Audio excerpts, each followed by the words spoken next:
gusto volver a estar con ustedes. Bienvenidos y bienvenidas a nuestro sexto foro. Tenemos con nosotros a la doctora Ana María Méndez Chicas. Ella es especialista de OIT, la Organización Internacional del Trabajo, y esta tarde va a estar con nosotros contestando las preguntas vinculadas al tema la contratación ética de las personas trabajadoras migrantes. Así es que vemos ahorita que están integrándose todavía a la sala. En lo que continúen ingresando, vamos a empezar a proyectar la primera pregunta para intentar respetar la hora y cuarto que tenemos destinado para este foro. Muy bien, tenemos ya en pantalla la primera pregunta. Muy buenas tardes, Ana María, mucho gusto. Sea muy bienvenida a este su foro, así es que adelante, cuando guste. Hola, buenas tardes, mucho gusto y un saludo cordial desde la oficina de la Organización Internacional del Trabajo y desde Guatemala, en donde estoy. Pues siempre muy agradecida de poder tener este espacio y esta oportunidad de conversar y sobre todo profundizar sobre algunos temas de tanta relevancia como es el caso de los trabajadores migrantes y la contratación equitativa, que son básicamente unas orientaciones que nosotros desde la OIT buscamos promover. Yo pues también ahí agradezco todas las preguntas que se recibieron. La verdad que bastante motivador, así que intentaré hacer un buen uso del tiempo, ¿verdad? Porque creo que hay algunas que sí van excediendo en profundizar un poco más, pero creo que todas muy acertadas, ¿verdad? Así que pues la primera consulta que nos hace Noelia Canizales de Honduras, que está relacionada de estos principios que la OIT promueve de cómo hacer la migración una elección y no una necesidad, pues digamos que acá, y pues ella nos pide también algunos ejemplos prácticos, ¿verdad? Yo creo que ese es un gran desafío que muchos de los países de origen tienen.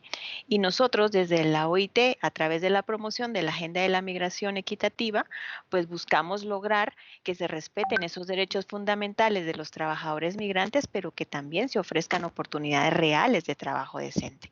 ¿Y cómo se logra hacer de la migración una elección y no una necesidad? Pues a través de la creación de trabajo decente en los países de origen.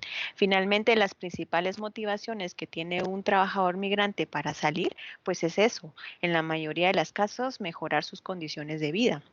Más de un 90% busca en otro país esas oportunidades, especialmente laborales. Entonces, aquí hay una necesidad de trabajar las políticas sociales propias, la política pública, el plan, el presupuesto, para que realmente desde los países de origen pues hayan y existan esas oportunidades reales de trabajo decente y entonces las personas tengan pues en la migración una elección, ¿verdad? Y no una necesidad como realmente ocurre. Así que es un desafío fuerte y digamos que también nosotros pues promovemos, digamos que nosotros venimos a contribuir con los esfuerzos nacionales. Todas las agencias, fondos o programas del sistema de Naciones Unidas pues están orientados a complementar esas capacidades nacionales que los estados requieren.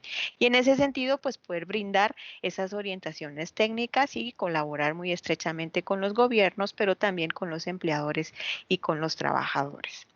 Y en ese sentido, por ejemplo, pues hay una serie de instrumentos que van guiando hacia dónde los países pueden orientar sus políticas de empleo relacionados con los temas de migración laboral. Y, por ejemplo, ahí tenemos la guía práctica para la formulación de políticas de migración laboral desde la OIT. También una serie de guías para la elaboración de las políticas de empleo, por ejemplo, que en el caso de Guatemala, pues ha contado con la asistencia técnica de la OIT en esa elaboración. Entonces, para responder muy concretamente, pues es esa necesidad de generar esas condiciones de trabajo en los países de origen. Pasamos a la siguiente. Ahí está.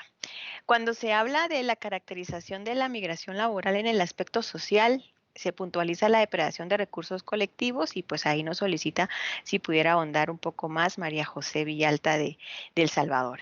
Y bueno, aquí pues básicamente todo este contexto de la migración laboral, por qué migran las personas, pues también está íntimamente ligado a los temas relacionados con los indicadores sociales, ¿verdad? Temas con salud, con educación, con protección social, en donde hay pues pocos o muy bajos niveles no solo de garantizar estos derechos que son pues fundamentales en cualquier sociedad, pero también vemos como otros temas relacionados con la corrupción, con la impunidad, por ejemplo, también afectan esa garantía de vivir en condiciones de dignidad en los países. Y, por ejemplo, si queremos hacer algunos casos muy puntuales, hoy en otra reunión yo escuchaba sobre el índice de percepción de la corrupción, que es un índice que se publica anualmente por Transparencia Internacional desde 1995 y aquí se clasifica a los países por sus niveles de corrupción percibidos en el sector público.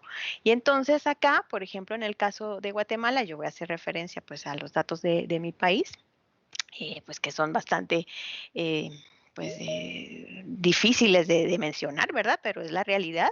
Y pues, por ejemplo, en el caso de Guatemala obtuvo una puntuación de 26 sobre 100 y se posicionaba en la casilla 146 de 180. Entonces, si uno lo compara con otros años, incluso va retrocediendo posiciones en el ranking mundial. Y entonces, ¿qué es lo que pasa?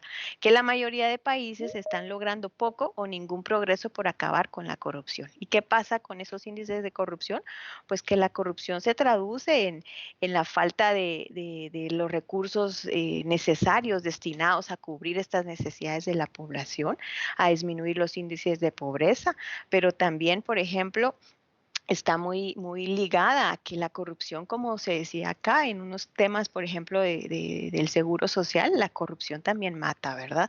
Entonces, acá, todo ese contexto de país que está asociado a estos indicadores, pues definitivamente tiene un impacto porque pues no se garantizan esas condiciones de vida digna en los países de origen. Y por eso también es que esto forma parte de toda esta contextualización de la migración laboral.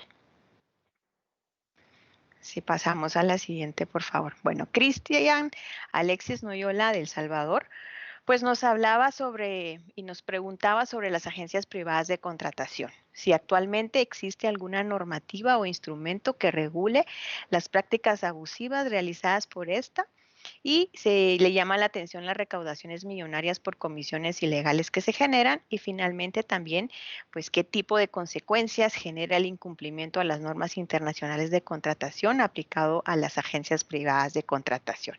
Y bueno, aquí primero hacer una precisión. Digamos que no hay ninguna normativa que regule prácticas abusivas. Habrá normativas destinadas a evitar las prácticas abusivas en materia de contratación. Y aquí creo que es bien interesante esta pregunta porque esta nos abre a un panorama muy amplio, incluso de la misma OIT, cómo ha ido cambiando su perspectiva sobre el tema de las agencias de empleo privadas. Y es que en el panorama moderno de la contratación, pues está adaptándose constantemente para responder a esas forma rápida en que cambian las necesidades del mercado de trabajo, ¿verdad? No es lo mismo hace 30 años cómo se contrataba o se reclutaba. No es lo mismo cómo se hacía ahora y no va a ser lo mismo después del COVID-19, por ejemplo, ¿verdad? Y entonces, en las últimas décadas se ha caracterizado un aumento de la presencia de agencias de empleo privadas. Y aquí creo que hay que hacer una salvedad y eso no significa que sea malo. Significa que el mercado laboral necesita dinamizarse y por eso los gobiernos, en esa capacidad reguladora que solo los gobiernos tienen, pues deben decidir esa situación legal y sobre todo definir en las condiciones en las que las agencias de empleo privadas deben operar en cualquier contexto, ya sea nacional o fuera de cuando reclutan para de trabajadores hacia el exterior. Y pues hay varios mecanismos de regulación en ese sentido, ¿verdad? Y aquí creo que también es importante mencionar que las agencias de empleo privadas, como decía, pueden desempeñar ese papel importante en el mercado de trabajo. Ofrecen un medio alternativo al brindar esos servicios con el fin de equiparar la oferta y la demanda laboral También pueden ofrecer a los trabajadores una capacitación y formación complementaria, ¿verdad? Para poder satisfacer las necesidades de los empleadores, que también ese es otro tema que vemos. A veces los empleadores requieren un determinado tipo de perfil del trabajador y entonces vemos esa necesidad entonces de hacer un balance en cuanto a la oferta y la demanda laboral. Y aquí también es importante mencionar que en la década de 1990 un número creciente de gobiernos pues revisó esas políticas que hasta ese momento habían impedido que las agencias de empleo privadas operaran en el mercado y que imponían que ese monopolio de las agencias públicas de empleo, ¿verdad? Entonces, ante este panorama cambiante de la industria, sí hay un instrumento específico, es el convenio 181 de 1997 y es el convenio sobre las agencias de empleo privadas, ¿verdad? Y esta adopción de este convenio pues supone un cambio respecto a la política previa de la OIT, que antes reconocía que este monopolio solo podía ser en el sector público, es decir, toda la contratación de los trabajadores única y exclusivamente debía hacerse a través de el servicio público de empleo. Entonces acá ya se reconoce esa función que pueden desempeñar las agencias de empleo privadas en ese funcionamiento del mercado de trabajo, establece también esos parámetros generales para la reglamentación, para la regulación, para la colocación y el empleo de los trabajadores que son contratados por estas agencias, ¿verdad? Y aquí también, y me extiendo en esta porque realmente esta es bien interesante, porque acá también se busca que con este convenio 181 se pueda promover alianzas entre agencias de empleo privadas y también los servicios públicos de empleo. Y aquí entender una lógica que no es que se sustituya una por otra, sino que las dos tienen un campo de acción bastante amplio y en las cuales pues las dos pueden formular todas esas políticas también relativas al mercado de trabajo. Hay una recomendación específica sobre las agencias de empleo privadas, que es la recomendación 188, y recordando que pues un convenio al ratificarse son disposiciones de carácter obligatorio y vinculantes, ¿verdad? Que son los mínimos por los cuales en un estado un tema se debería de abordar, y las recomendaciones pues son eso, son recomendaciones que acompañan y que van a complementar a esos convenios. Y bien, como les decía, finalmente también, ¿quiénes son los responsables de supervisar las regulaciones relativas a la contratación? Pues son los estados, ¿verdad? Los estados en su facultad de supervisión o de inspección, por ejemplo, pero también otros interlocutores sociales, por ejemplo, los sindicatos o las organizaciones de trabajadores o las organizaciones de empleadores o las organizaciones no gubernamentales, pues también podrían contribuir a esa supervisión de la contratación. ¿A través de qué? Hay mecanismos de autorregulación o campañas de sensibilización y promoción, ¿verdad? Y eh,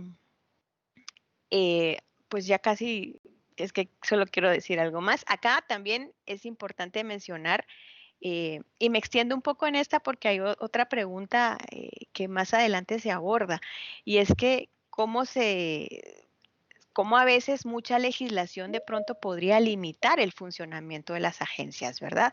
Pero realmente creo que es importante primero establecer por qué es necesario supervisar la contratación, ¿verdad?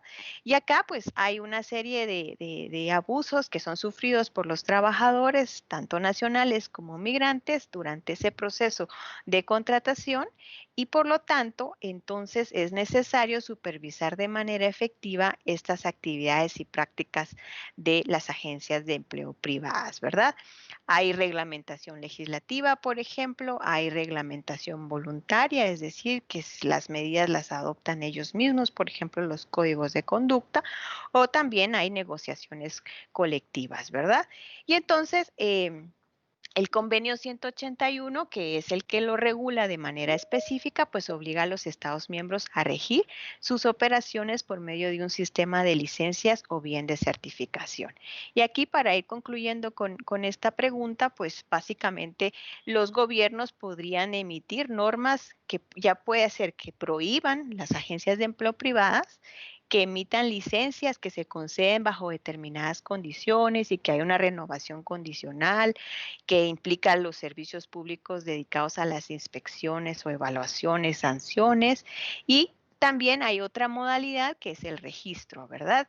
Entonces aquí digamos que los convenios pues obedecen principalmente a las necesidades que el país presenta en determinado tema. Así que este tema es bastante amplio, pero yo los invito a que puedan profundizar en el convenio 181 sobre las agencias de empleo privadas y la recomendación 188. Si pasamos a la siguiente. Laura Sánchez.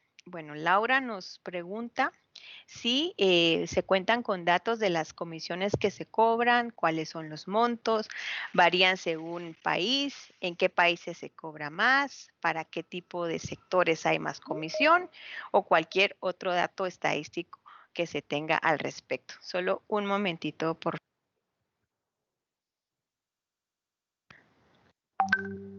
Es que aquí ya va a oscurecer y mejor encendemos la luz. Gracias.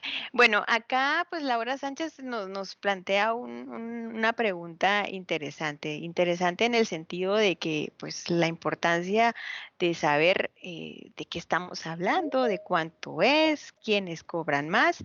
Y ese es un tema que a la misma OIT también le interesaba conocer sobre los costos del reclutamiento, ¿verdad? Y aquí pues ha hecho una colaboración muy estrecha también con el Banco Mundial. Y digamos que acá lo que se busca saber pues es esos hallazgos que pueden ir variando entre los distintos países, ¿verdad? Dependiendo del país de origen. Y por ejemplo, había una tabla en la cual, aquí estoy poniendo los datos para no equivocarme. Y bueno, digamos que por ejemplo, para un trabajador que va hacia Arabia Saudita y que él es originario de Pakistán, pues el costo total del reclutamiento o la inversión que él hizo por ese trabajo, pues más o menos asciende a $4,395 y él va a ganar en ese trabajo mensualmente $469. ¿Qué significa eso? Que al menos 10.6 meses de su salario va a ir destinado a pagar esas comisiones o esos costos de reclutamiento o de contratación. Y aquí estamos entrando entonces a esos temas que pueden estar vinculados a, a temas de trabajo forzoso, de la esclavitud de la deuda, porque imagínate 10 meses o casi 11 meses, es prácticamente un año completo, solo para cubrir los gastos de contratación o de reclutamiento, ¿verdad? Y entonces, el nivel de los costos de contratación no necesariamente está relacionado con la calidad de los empleos o el nivel de los salarios en el lugar de destino. Pero sí hay algunas diferencias importantes. Primero, que los trabajadores con mayor educación, con mayores vínculos con redes sociales o con experiencias sociales, no me refiero a redes digitales, sino acceso a información y a otro tipo de interrelación, ¿verdad?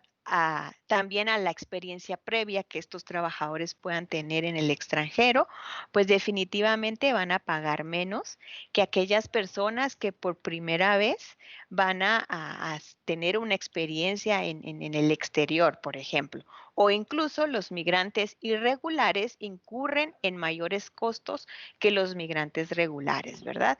Y entonces aquí también podemos ver que en algunos casos las mujeres tienen menos acceso a pagar estos costos de reclutamiento, porque incluso pueden tener un acceso más limitado a esos recursos familiares, ¿verdad?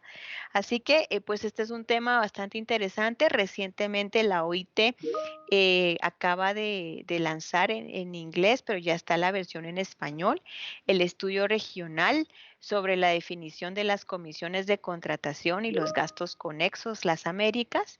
Y digamos que este estudio regional, que con gusto podemos compartir, pues se elaboró como parte de un estudio comparativo mundial sobre esa definición de las comisiones de contratación y los gastos conexos, ¿verdad? Que se preparó recientemente para el 2018 en un debate que hubo de una reunión tripartita de expertos sobre esa definición de comisiones de contratación y gastos conexos. Entonces, el estudio, digamos que busca tener un abanico de cuál es este tema de la contratación y el reclutamiento, los costos, qué está regulado, qué no, y están pues varios países, está Argentina, Bahamas, Belice, Bolivia, Brasil, Colombia, Costa Rica, Guatemala. Digamos que es bastante exhaustivo en tratar de dar pues una información sobre en general para los países sobre los temas, ¿verdad? Busca entonces resumir la situación de las Américas mediante esa identificación de políticas y legislación regional y nacional sobre la definición de las comisiones de contratación y los gastos conexos, la misma regulación a través de los servicios públicos de empleo. Así que pues yo también les invito a que puedan darle lectura a este informe que pues nos da ese panorama de las Américas, ¿verdad? Y también pues es importante mencionar que la OIT también está contribuyendo con un indicador relacionado con los costos en la contratación y el reclutamiento, así que pues estamos recabando información, pero depende en muchos países, ¿verdad? Depende de prácticas que lamentablemente están realizadas por intermediarios, no está regulado, no hay un debido supervisión del Estado y entonces encontramos nosotros pues esa posibilidad de que varíe mucho, ¿verdad? Así que pues yo lo dejo hasta aquí. Si pasamos a la siguiente. Y estoy tratando aquí también es que mi esposo está dando clases a la par de filosofía, así que si escuchan otras preguntas, espero no pierdan la atención conmigo. Bueno, dice, me llama la atención, nos dice Nelson René Arévalo, El Salvador, la parte donde se abordan las prácticas de reclutamiento abusivo. Mi pregunta va acerca de cuáles políticas pueden ser aplicables en estas situaciones para amparar a los trabajadores migrantes y reducir este riesgo que implica la migración laboral, ¿verdad? Y bueno, yo creo que aquí también es bien interesante y bien importante mencionar, pues también la misma OIT ha adoptado una serie de conclusiones para poder proporcionar esa orientación adicional y cómo poder abordar esos desafíos de la gobernanza de la migración laboral y con todo lo relacionado con la contratación equitativa, ¿verdad? Tanto a nivel nacional, bilateral, regional e intrarregional. Y también resaltar una característica de los principios de contratación es que, como lo decía en la presentación, abogan por todos los trabajadores, incluyendo los trabajadores migrantes. Y entonces, digamos que para nosotros poder profundizar, pues la misma OIT habla de una serie de áreas que son prioritarias para la acción y que entonces requieren esa atención especial a lo largo del desarrollo de políticas de migración laboral, por ejemplo. Por ejemplo, el primero y que es pues bastante relevante, pues es la protección de los trabajadores migrantes y su integración al mercado de trabajo, ¿verdad? Como lo decía, los trabajadores que tienen menos calificación, menor acceso a educación, pues definitivamente van a estar más sujetos a migrar en condiciones irregulares o ser víctimas de prácticas inescrupulosas y entonces la necesidad de velar por una protección efectiva, ¿verdad? De los trabajadores, pero sobre todo en el momento antes, porque durante para un trabajador migrante, sinceramente, si ya tiene un trabajo, si ya está en el exterior, si adquirió una deuda, pues seguramente, pero está siendo víctima de una violación, pues también va a ser muy difícil esos mecanismos de acceso a justicia, ¿verdad? Porque va a sopesar si yo denuncio y me quedo o si denuncio y me expongo, por ejemplo, a un eventual evento de deportación, por ejemplo. Pero no voy a entrar a ese detalle si no me pierdo un poco. Pero finalmente aquí lo importante es cómo dirigimos esa protección de los trabajadores migrantes. Luego, pues el reconocimiento de las capacidades y el desarrollo, ¿verdad? Yo creo que aquí los términos de hacer ese vínculo de la migración y del desarrollo son importantes porque las contribuciones que los trabajadores migrantes tienen en los países de origen son fundamentales. Por ejemplo, en el caso de Guatemala, las remesas significan el 11% del PIB. Entonces, imagínense, no solo el trabajador salió y encima de eso, pues con su aporte de remesas le brinda estabilidad económica al país, ¿verdad? Otra gran área, pues es todo lo relacionado con la contratación equitativa, que no es que sean normas nuevas, son normas que ya están establecidas en los convenios de trabajo, por ejemplo.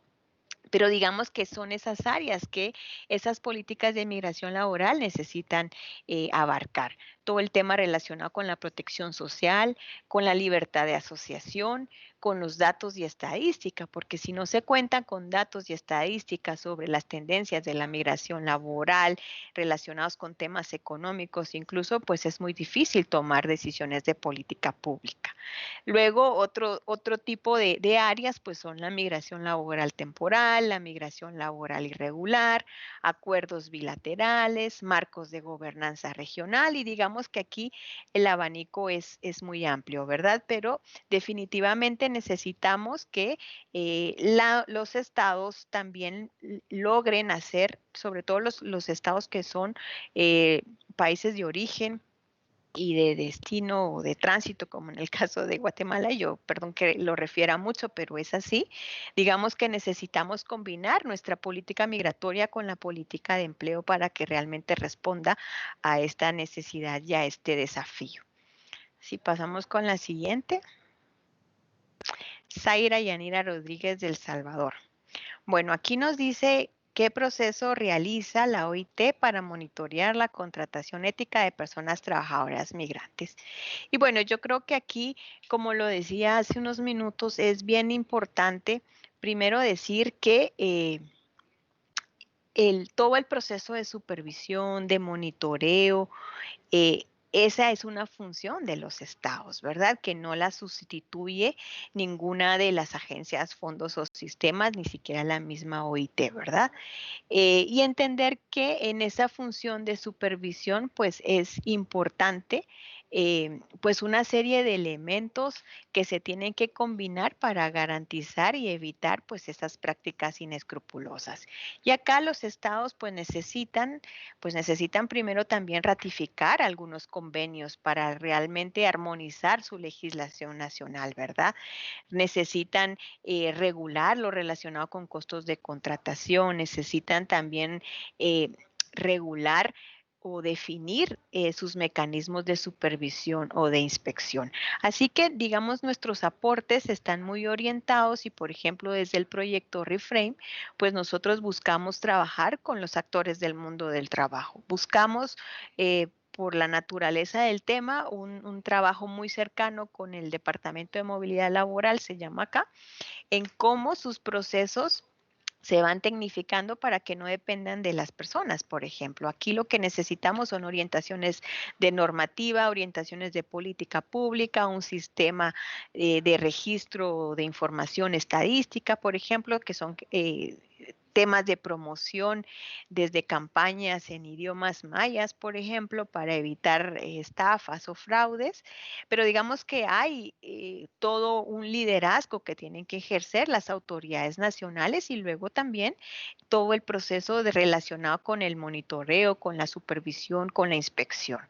Luego, pues también hay un trabajo muy cercano con los trabajadores, porque finalmente necesitan los trabajadores conocer las normas, empoderarse, organizarse. Para el caso de los trabajadores migrantes es un reto, pues no menor, ¿verdad? Porque definitivamente si están en condiciones de irregularidad, pues es muy difícil que puedan acercarse a organizaciones, pero finalmente es importante por todo un tema de acceso a justicia, pues la organización de los trabajadores.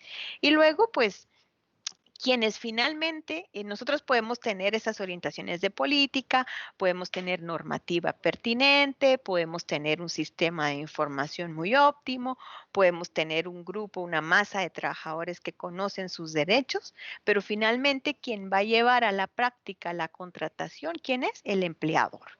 Y por eso sí necesitamos también trabajar de manera muy estrecha con los empleadores para que realmente estas normas de contratación sean efectivas, ¿verdad?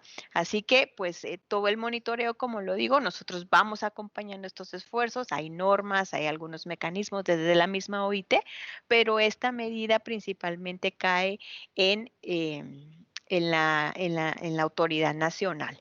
Y sí, lo que nosotros buscamos promover, por ejemplo, es que estas normativas pues tomen como mínimo lo que se recoge en los convenios internacionales. No podríamos nosotros estar de acuerdo con algo que sea abajo de esa protección mínima que los convenios de trabajo establecen.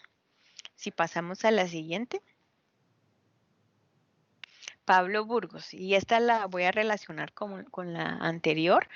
Y bueno, Pablo hablaba sobre el tema de contar con una legislación que incentive la contratación de trabajadores migrantes. Es un hecho que a través de la historia humana que el comercio se mueve a través de incentivos y este ha sido el motor propulsor del sector privado para mejorar sus productos o servicios de calidad. Y de acuerdo con esto, por lo menos en el caso de Honduras, nuestra legislación desincentiva y en algunos casos prohíbe que la contratación de migrantes o extranjeros supere a la de las nacionales. Y en lo personal, nos dice Paolo, pues comprende esta decisión, ya que es importante la protección de los nacionales, sin embargo, lo ve como un atentado a la libre contratación y a la libre empresa, ya que yo como empleador debería poder contratar quienes sean los más idóneos. Asimismo, nuestra legislación incentiva que las empresas gradualmente disminuyan la contratación de los extranjeros. Y esto es sumamente preocupante, ya que se aplica y se cumple en el sector formal de la economía. Y bueno, yo creo que Paolo nos plantea un tema que nos podría dar mucho para el debate y la reflexión. Definitivamente en muchas legislaciones, en la nuestra también, el mismo de Código de Trabajo protege o norma que cuánta cantidad de trabajadores extranjeros pueden ocupar algunas plazas de trabajo y también pues está desde una perspectiva de proteger la economía nacional y esos puestos de trabajo con los nacionales, ¿verdad? Y yo creo que también aquí la tendencia pues ha ido cambiando, especialmente en poder también determinar y ver cómo el mercado de trabajo va dinamizándose y requiere pues otro tipo de contrataciones. Y creo que vuelvo otra vez con el tema del COVID-19 también nos replanteará muchas de las formas de la contratación, del mismo teletrabajo, por ejemplo, en algunos casos. Y entonces aquí creo que lo que es importante es primero, pues esas políticas de empleo que los países norman o regulan, ¿verdad? Y en la cual pues orientan su política de inversión, su política económica, su política social para garantizar pues esa prosperidad y esa competitividad, pero también pues definitivamente hay necesidad en algunos casos de una mano de obra más calificada o más tecnificada. Y entonces aquí es cómo se logra combinar la generación del empleo, ese desarrollo del capital humano, ¿verdad? Y pues finalmente creo que también la misma dinámica, y por eso hacía referencia al convenio 181, pues también se vio la necesidad de que se contratara de otras formas con otros actores como son las agencias de empleo privadas y en esa necesidad de flexibilizar esas formas de contratación. Lo que acá nosotros necesitamos cuidar es que, y desde el enfoque que la misma OIT promueve, que es todo el enfoque del trabajo decente, es eso, garantizar que efectivamente esas normas de contratación pues respeten los derechos laborales. Y acá también, por ejemplo, podemos tener como dos escenarios. Podemos tener el escenario de los trabajadores calificados que seguramente no van a tener mayor complicación en llegar al país, tramitar su permiso migratorio, su permiso de trabajo e insertarse laboralmente en ese país.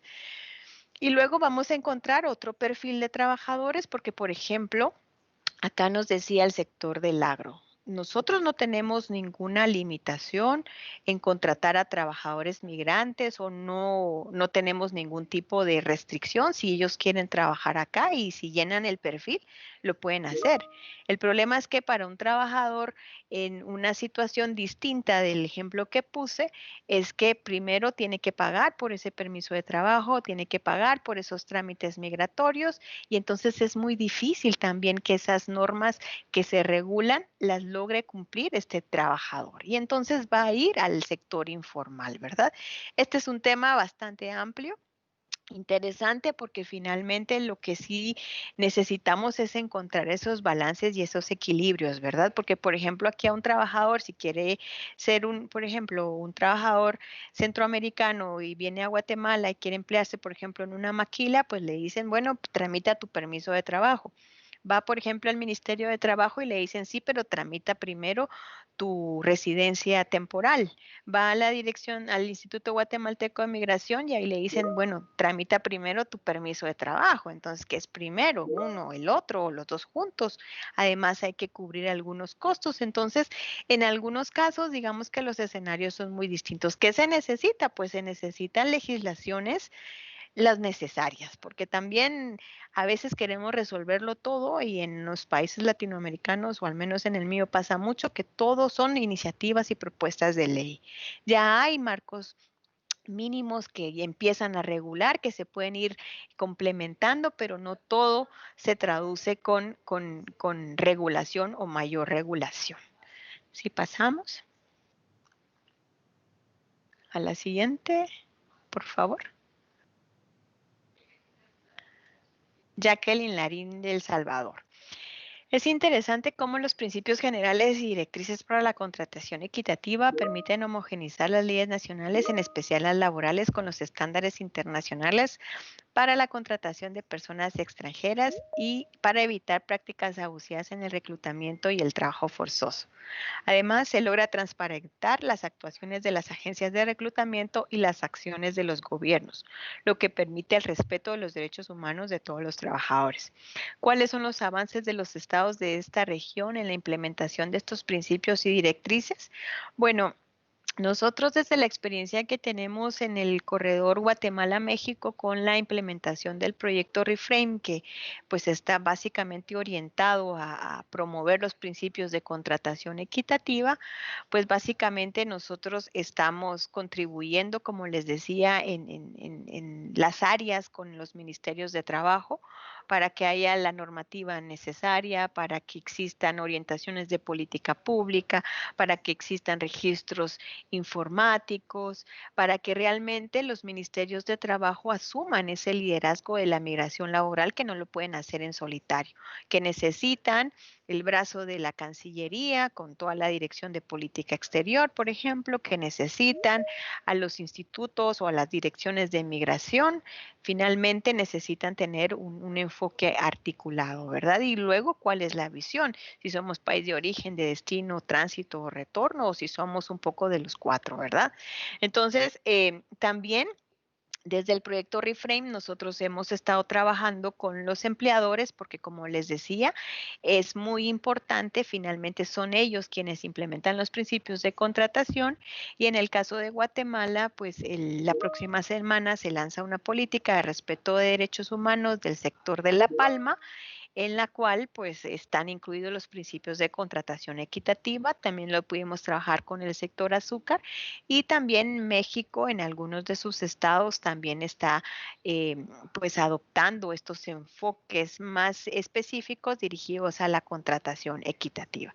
Así que los avances podrán ser mayores o menores en algunas regiones, en algunos países. También decirles que varios de los países centroamericanos tienen legislación y regulación relacionada con la temática y decirles también que cada vez más es muy evidente ese rol y ese liderazgo que los ministerios de trabajo están teniendo en este tema de la migración laboral. Pasamos a la siguiente.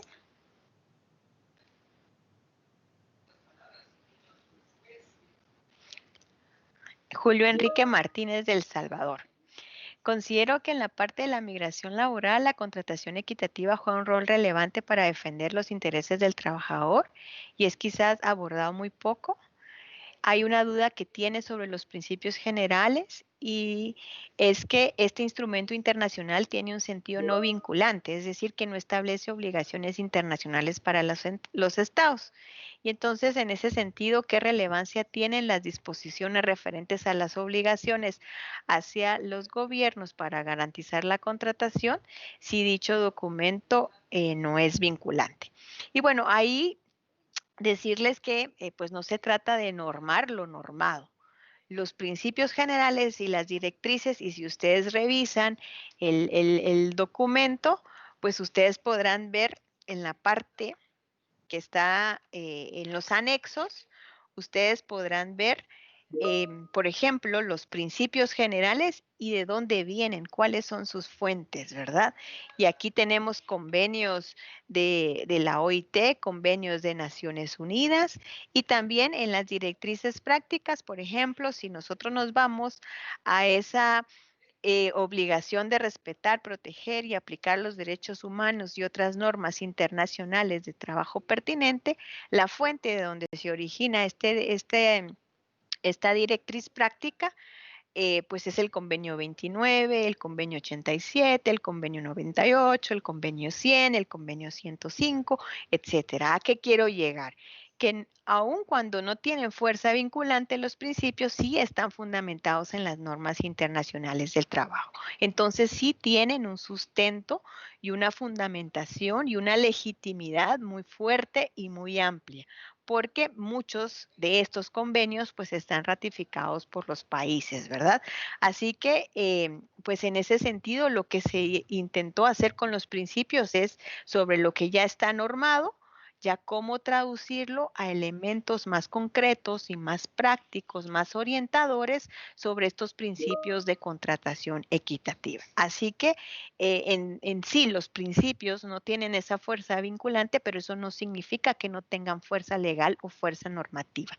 Sí la tienen porque su fundamento son convenios internacionales de trabajo, convenciones de Naciones Unidas de Derechos Humanos, normas internacionales, etcétera. Así que sí tienen ese fundamento y pues también en esa parte del anexo ustedes pueden ir a la profundidad porque esa es también una observación general que nos hacen, ¿verdad? Sí tienen, como les repito, pues esa fuerza normativa. ¿Quién más otra pregunta? Y Clea Marina Cepeda de El Salvador considera que para prevenir la contratación en condiciones abusivas e injustas se deben considerar, además de variantes como cambios estructurales que conduzcan a mano de obra mejor calificada y empoderada, y qué mecanismos puede implementar la OIT para poder promover pues todos estos cambios, ¿verdad? Y bueno, yo creo que nosotros desde la OIT, como les decía, sí hay una necesidad por definir algunas prioridades de acción, ¿verdad? Desde los países, pues nosotros buscamos y promovemos la ratificación y sobre todo cuando ya los convenios son ratificados, su aplicación efectiva, ¿verdad? En esos marcos de política pública o de legislación. Luego, pues hay una necesidad también de el desarrollo y el reconocimiento de competencias, de esa formación de los trabajadores que responda a esas necesidades del mercado del trabajo que presenta, pues todo lo relacionado y que ya hemos abordado ampliamente con la contratación equitativa, cómo reducir los costos de contratación, ¿verdad?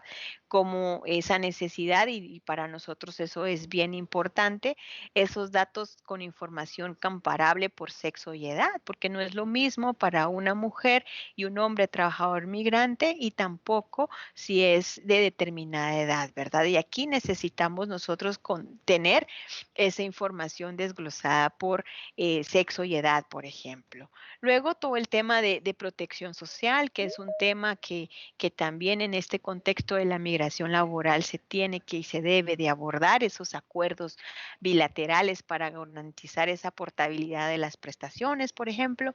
Todo el tema relacionado con la libertad sindical, esa libertad de asociación y de organización, que es un derecho fundamental que todo trabajador tiene Luego también, y otro tema que es bien importante, es cómo se pueden evaluar los programas de migración temporal y circular, porque pareciera que esas son las alternativas, pues serán las alternativas cuando se cumplan pues los fines para los cuales están establecidos, para que respondan a esas necesidades del mercado laboral, pero también de las mismas necesidades de los trabajadores, ¿verdad? Y también la necesidad de tener diálogos regionales, ¿verdad? Este intercambio de buenas prácticas, de estos intercambios de, pues, cómo lo están abordando los países y cómo cada vez más es más oportuno hacer un enfoque que pues traspasa las fronteras, ¿verdad? Finalmente, el tema de la migración ya no es un tema que se queda, obviamente se queda en un contexto muy de los países de origen y sus normas y sus temas, pero finalmente el tema del sujeto, del trabajador migrante, en muchas ocasiones también se desterritorializa, ¿verdad?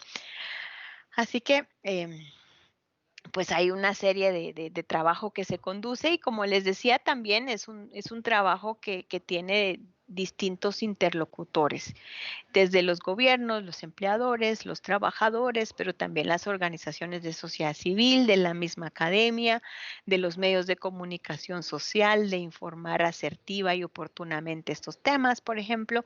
Entonces, digamos que necesitamos ir encontrando esa posibilidad de articular los distintos mandatos y las distintas visiones. Si pasamos a la siguiente. Ernesto Ramón de Nicaragua. Las agencias de contratación privadas que ignoran las normas internacionales del trabajo. ¿Cuál es el actuar de la OIT ante estas situaciones? ¿Existen hoy en día dentro de los países centroamericanos un involucramiento óptimo de todos los actores del proceso de contratación equitativa? Es lo que nos pregunta Ernesto. Y bueno, definitivamente lo que se busca nosotros desde la OIT es fortalecer esa gobernanza de la migración laboral. ¿Y qué significa esto en la práctica? Pues significa en la práctica el poder ir quitando esa discrecionalidad, esa arbitrariedad, esas lagunas que de pronto quedan en estos temas, ¿verdad? Yo, por ejemplo, pongo acá en mi caso en Guatemala, pues aquí lamentablemente sí hay muchas personas que se dedican a este negocio, que le dicen a un trabajador, te quieres ir a Canadá, pues necesitas llenar este formulario y puede pagar entre 100, 500, 1000, 2000, hasta más dólares, ¿verdad? Por una oferta que ni siquiera es real, ¿verdad? Entonces acá lo que se busca es quitar toda o eliminar de manera gradual pero progresiva toda la discrecionalidad asociada al tema de la contratación. Pero finalmente acá, como les digo y les reitero, hay una obligación de los estados en normar adecuadamente esto. Y no se trata de poner una serie de requisitos, porque eso lo que va a hacer, y que era lo que se comentaba en la pregunta anterior, eso lo que va a hacer es que va a ser imposible esta dinámica, el servicio público de empleo no va a ser capaz de llenar esa oferta o esa demanda laboral que hay y no va a poder empatarla con la oferta. Entonces sí necesitamos esos mínimos, ¿verdad? Pero sí necesitamos pues en ese diálogo de política pública también involucrar a las agencias de empleo privadas. Como les decía, y también hay varias agencias que se han organizado, que saben que una agencia que cumple su normativa, que respeta y garantiza la protección de los derechos laborales y también garantiza esa demanda que el empleador tiene, pues va a ser más óptima, va a tener mayor rendimiento, va a tener mayores réditos y por lo tanto, pues va a ser más interesante contactarse con ella, trabajar hacia ella. Pero un empleador que tuvo una mala experiencia con una agencia de reclutamiento, pues seguramente no va a promover o a utilizarla de nuevo, ¿verdad? Y entonces aquí necesitamos como encontrar ese balance y esas medidas, pero definitivamente no se pueden regular solas necesitan algunos criterios mínimos de regulación y también muchas de las agencias de empleo privadas adoptan códigos de conducta, es decir, mecanismos de autorregulación, porque les decía, necesitan tener un buen nombre, necesitan dinamizar y tener mayores contactos, empleadores, trabajadores y pues hacer más efectivo este mercado que cada vez pues hay una mayor tendencia. Si pasamos a la siguiente, comentarios adicionales. Con esta pregunta de Ernesto Talavera cumpliríamos las que estaban alojadas en la plataforma, pero en el chat han colocado otros comentarios y otras preguntas. Ok. Si gusta, Ana María, sitúese por favor en el comentario, el chat de Selim Rodas a las 18:34. Permíteme, 18:34, ahí. Sí. Históricamente. A partir de ahí están las preguntas. Ok, está bien, vamos a ver. Históricamente, ¿quiénes han velado por los intereses de los trabajadores? ¿Han sido sus organizaciones? ¿Cómo se les podría dar una participación más proactiva a los sindicatos y a las organizaciones de trabajadores en la dinámica de contratación ética de los trabajadores migrantes? Y bueno, yo creo que aquí es bien importante mencionar que definitivamente muchas de las conquistas laborales pues fueron gracias a la organización de los trabajadores, ¿verdad? El poder tener la jornada laboral, la posibilidad de organizarse, la protección en temas de maternidad, en evitar la discriminación en el empleo, todo el tema relacionado con la abolición y eliminación del trabajo infantil, etcétera, ¿verdad? Entonces sí, los trabajadores juegan un rol muy importante y aquí hay una necesidad muy fuerte de trabajar en conjunto con las organizaciones sindicales. ¿Por qué? Porque digamos que en este tema sí vemos nosotros cómo de manera binacional las mismas organizaciones de trabajadores pueden irse articulando desde países de origen y de destino, ¿verdad? Aquí hay una necesidad muy importante de que este tema de la migración forme también parte de la agenda sindical. Sé que en muchos países los temas relacionados con lo laboral pues a lo mejor está el tema del salario, de la jornada, del tiempo parcial, por ejemplo, de la libertad sindical, de la negociación colectiva, del trabajo infantil, así me puedo ir y tal vez como en el número 20 está el tema de migración. Pero finalmente yo creo que aquí lo que necesitamos es darle también herramientas al movimiento sindical de cómo abordar asertivamente la migración laboral, cómo quitamos esos estereotipos de que los migrantes nos van a quitar los puestos de trabajo, cómo involucramos a los migrantes en ese grupo proactivo que de manera cohesionada van a garantizar y defender derechos, ¿verdad? Y aquí hay un trabajo que en este tema de la migración necesitamos vincularlo de manera binacional y de manera regional para tener la perspectiva desde los países de origen y también en los países de destino. O a veces nosotros reclamamos un mayor o mejor trato a nuestros connacionales en el extranjero, pero por ejemplo los trabajadores extranjeros en el país, pues ahí como que no somos muy consecuentes con lo que pedimos, ¿verdad? Entonces sí, la organización sindical es clave en esta temática. Ellos también tienen un rol muy importante, además son quienes tienen el contacto con los trabajadores, que conocen su realidad, que conocen también sus necesidades y definitivamente necesitamos darle esa visión que trascienda a las fronteras, ¿verdad? ¿Cuál otro? Si me vas ayudando ahí. Sí, luego tenemos el comentario de Ruth Méndez de El Salvador de las 18:37. Ok. ¿Cómo se puede impulsar la contratación equitativa de trabajadores migrantes y en nuestros países como El Salvador, Honduras, Guatemala, la mayor representación de la actividad económica en el sector informal? ¿Cómo se puede involucrar al sector informal considerando su importancia?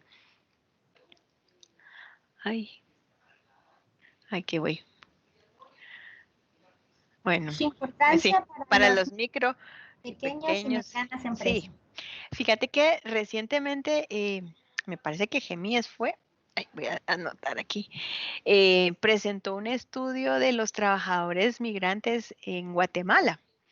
Y digamos que mucha de la información que nos presentaba, pues era muy interesante porque nos decía, pues no solo las cifras del censo, sino también, por ejemplo, nos decían que en el caso de Guatemala, el 54.19% de las personas inmigrantes son de origen centroamericano, y hablaba de El Salvador, un 23%, de Honduras un 10% y de Nicaragua, perdón, de El Salvador nos daba las cantidades, ¿verdad? No los porcentajes.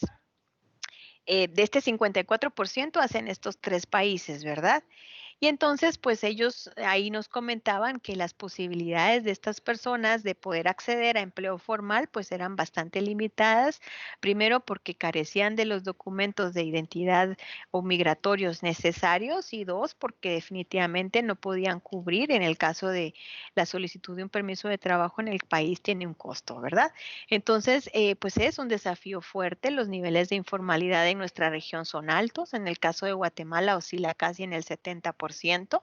Entonces, definitivamente ese tránsito hacia la formalidad requiere de tomar en cuenta esta serie de aristas, ¿verdad? Que pues yo sinceramente hoy no te las podría nombrar todas, es una pregunta difícil, pero necesario cada vez más en el debate también tomar en cuenta esta realidad de trabajadores extranjeros. Solemos concentrarnos mucho en los países de destino, los que se van, pero muy pocas veces en los países, nosotros como país no de origen, sino de destino, y cómo entonces se facilitan todos estos temas relacionados con la contratación, porque definitivamente una persona en el sector informal pues no va a gozar de las mismas garantías que un trabajador en el sector formal, ¿verdad? Obviamente la vulnerabilidad a la que puede estar sujeto es muchísimo más alto. Así que no tengo toda la respuesta, Ruth, pero sí decirte que hay una necesidad de un debate más profundo y más fuerte, de que las políticas de empleo y las políticas de migración pues tomen en cuenta esta realidad. Y creo que también es importante estos estudios porque se iban a presentar en distintos países, ¿verdad? Y en este caso pues nos relataba esa radiografía de quiénes son los trabajadores de otras nacionalidades que están en el país y cuáles son esas dificultades que afrontan. Gracias, Ana María. Luego tenemos a Daniela Arias de Panamá a las 18:44. 18:44. ¿Cómo me dijiste es el nombre? Daniela Arias de Panamá. Ya. En Panamá, por ejemplo, tenemos un gran número de profesiones restringidas a las personas extranjeras, inclusive si las personas estuvieron en el país. ¿Qué mecanismos pueden impulsar la OIT y otros organismos internacionales para propiciar un marco laboral más equitativo para el acceso de estas profesiones a personas extranjeras? Sí, definitivamente pues aquí hay un tema muy interesante sobre las competencias y las calificaciones o laborales, ¿verdad? Que tiene una persona, esas capacidades adquiridas y cómo pues en algunas profesiones, por ejemplo, y sucede también en nuestro país, pues no se tienen esos perfiles que se requieren, ¿verdad?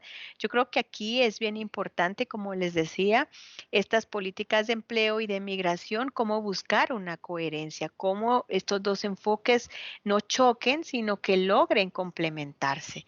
Y aquí, pues también es importante reconocer esta dinámica de la migración y del mercado laboral que cada vez requiere pues dejar algunos paradigmas o algunos estereotipos en la temática y empezar a incluir en los debates esto, ¿verdad? Lo que pasa que para algunos países tienen posiciones pues más conservadoras en decir, no, esto es para los trabajadores nacionales, nosotros no queremos trabajadores, tenemos suficiente fuerza de trabajo y capacidad para hacerlo. Hay otros que necesitan de que quitar esa presión porque no se genera el suficiente empleo, entonces se busca a través de otros países, en otros países de destino. Así que yo creo que ahí hay un debate muy interesante que plantea Daniela y que en el caso de Panamá, pues hay pues una fuerte presencia de trabajadores de otras nacionalidades o trabajadores extranjeros. Luego tenemos a Marta García a Ajá, las 18:50 con dos sí, preguntas. ajá. Ay, espérame, es que lo encontré. Vamos a ver, María José. ¿A qué horas me dijiste? 18:50. A Marta García, dos preguntas. ¿Qué se hace por confirmar que los salarios son equitativos? OIT tiene reportes de que los trabajadores migrantes no ganan lo mismo que los nacionales. Y dos, me interesa saber cómo se está trabajando en México. Usted mencionó que en la agroindustria azucarera, yo trabajo en el sector, quisiera saber en qué consiste y con quiénes están aterrizando el tema. Bueno, mira, yo creo que en el tema de la contratación, pues básicamente lo que se busca es que a través de los principios que se garanticen una serie de normas y evitar la discriminación en el empleo o en la ocupación, como un convenio de la OIT lo refiere, ¿verdad?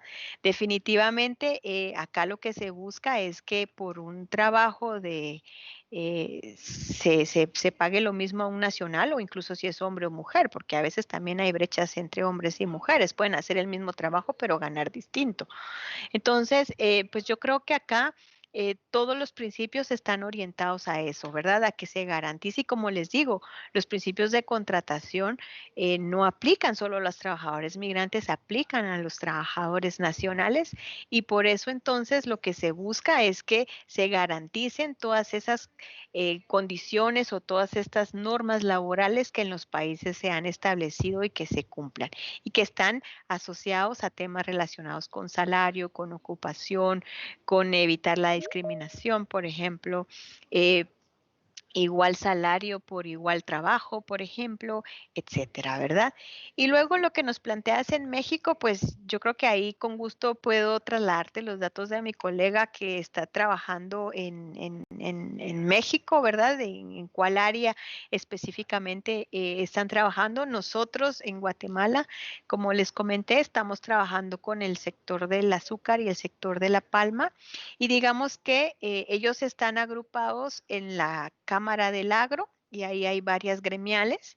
La Cámara del Agro lanzó su política de derechos humanos y después cada gremial pues decidió definir su propia política de respeto a derechos humanos y ahí ya se incluyen principios de contratación equitativa.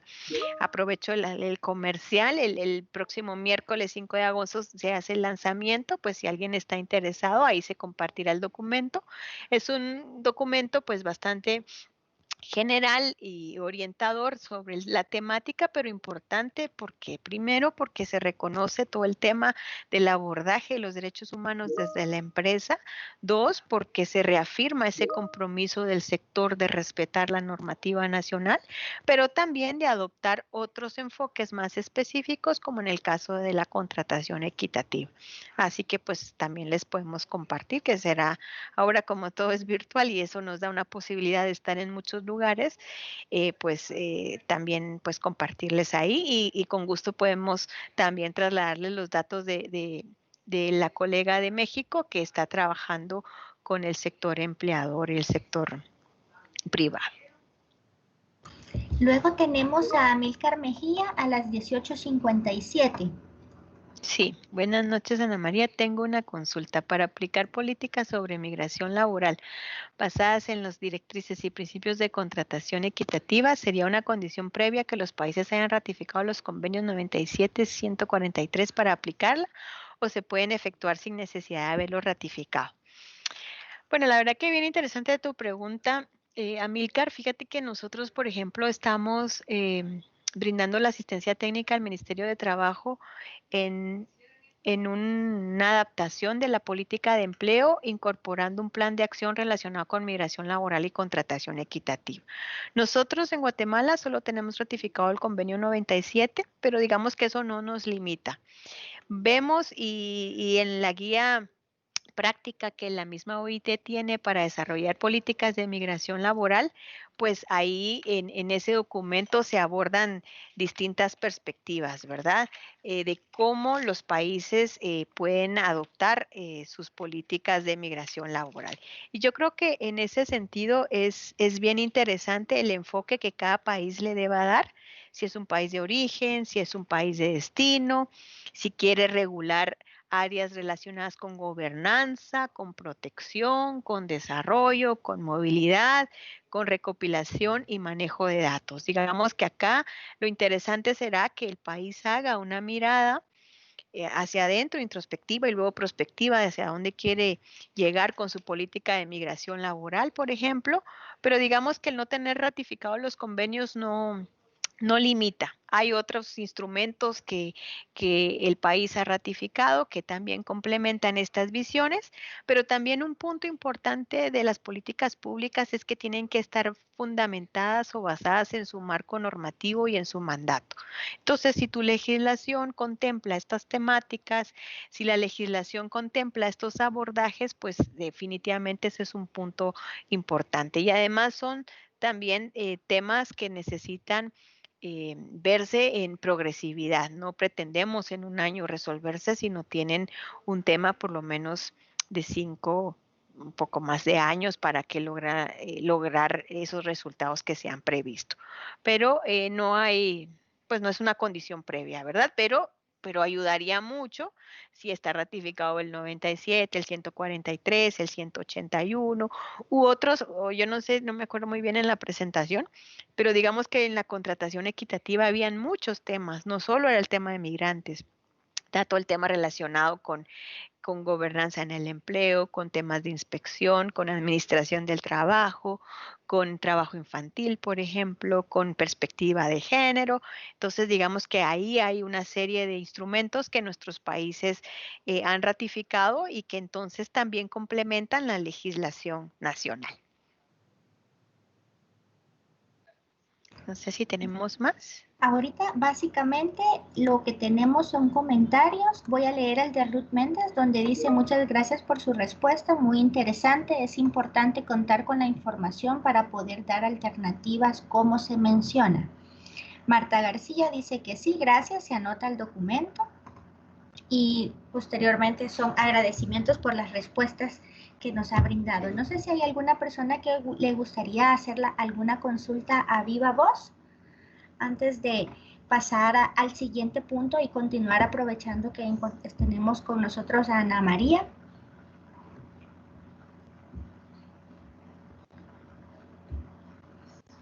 Yo creo que ya están abordadas todas las inquietudes, Ana María. Vamos a aprovechar entonces estos minutos para unos anuncios importantes. Recuerden que este es el último foro del módulo 1. Ahorita pues nos encontramos en la semana de recuperación y vamos a cederle el micrófono a Yanira para que pueda ella profundizar qué es lo que viene a partir de la siguiente semana. Gracias, Yanira. Hola, muy buenas noches a todos y a cada uno de ustedes.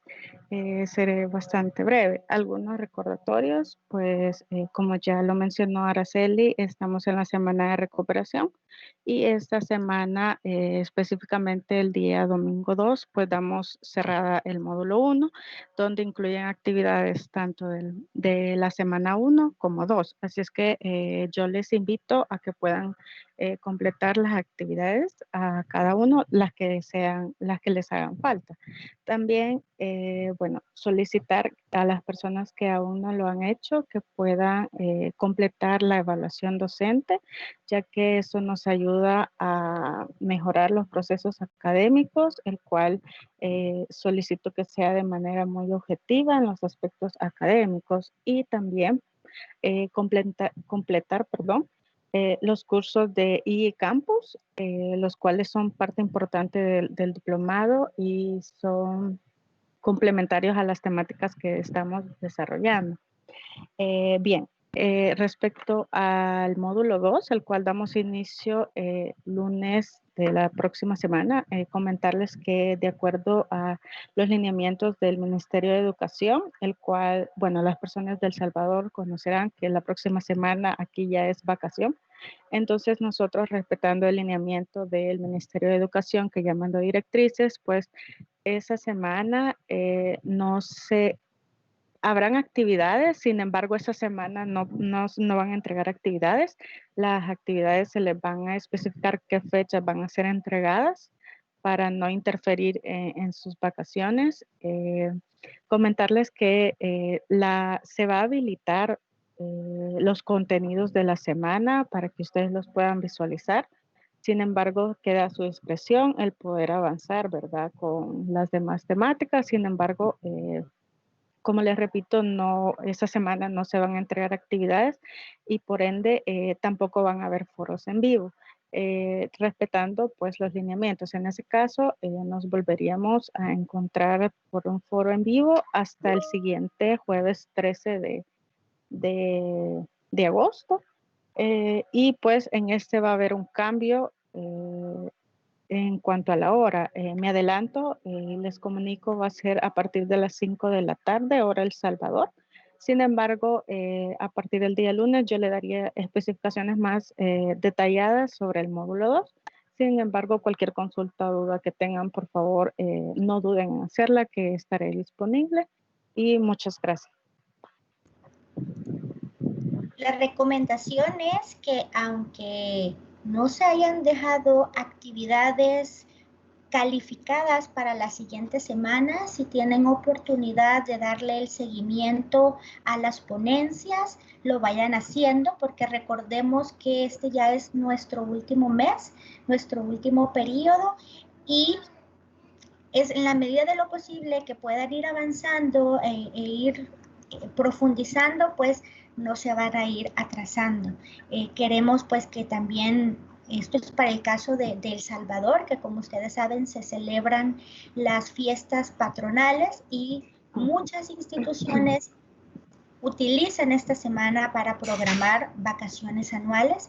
Los demás países pues van a estar en las mismas dinámicas de siempre, pero como nosotros nos regimos precisamente por esas directrices, es lo que comenta Yanira, ¿verdad? Que las actividades evaluadas quedan con fecha posterior a esta semana que viene. Y básicamente lo del cambio de hora se debe mucho en relación a las respuestas que ustedes nos proporcionaron en la encuesta de evaluación. Así es que hemos considerado disminuir una hora, comenzar a las 5, precisamente para quienes a veces el horario, el cambio de hora les afecta mucho y terminamos pues en algunos foros bastante tarde. Entonces, para evitar que haya una colisión con algunas otras actividades personales y familiares, hemos decidido comenzar siempre a las 5 y procurar en la medida de lo posible de cumplir el tiempo acordado de una hora y cuarto. Así es que no nos queda más, Ana María, que agradecerle por ese tiempo, por la explicación, unas aclaraciones muy importantes que nos deja del tema y de muchos otros más. Estaríamos pues a la espera que nos comparta lo de la invitación para el documento y pues muchísimo gusto de poder verla. Así es que muy buenas noches. No sé si gusta despedirse, Ana María. Sí, bueno, pues muchísimas gracias. Yo la verdad, como les decía al inicio, pues yo valoro y aprecio mucho estos espacios en donde tenemos posibilidad de interactuar. Me los imagino, pero no los vi, pero sé que están ahí, así que pues agradecidos por esta oportunidad, también a ustedes de permitirme facilitar esta sesión y pues ahí a las órdenes, ¿verdad?